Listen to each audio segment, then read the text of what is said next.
дафтари матбуоти қушунҳои сарадии Кумитаи давлатии амнияти миллии Тоҷикистон имрӯз гуфт 13 ва 14 июли соли равон 347 нафар сокинони қирғизтабори деҳаи андемини вулусволии Вахони вилояти Бадахшони Афғонистон аз тарси таъқиби Толибон ба Тоҷикистон фирор карданд. Аз ҷумла 91 мард, 77 зан, 177 ноболиғ хати сарҳади давлатиро дар минтақаи ҷамоати деҳоти қизилработи ноҳияи Мурғоб убур намуда вориди Тоҷикистон шуданд.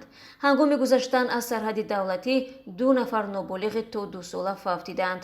идораи марзбонӣ гуфтааст, сарадбонони тоҷик ба хотири риояи усули инсондӯстӣ ба паноҳандагони иҷборӣ аз Афғонистон иҷозат доданд ба қаламрави Тоҷикистон ворид шаванд.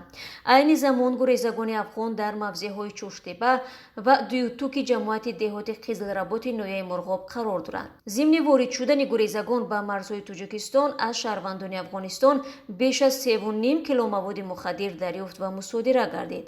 идораи марзбонӣ меафзояд, вазъият дар минтақаи зикршудаи марзи давлатии Тоҷикистон Афғонистон таҳти назорати пурраи сарадбонони тоҷик қарор дорад.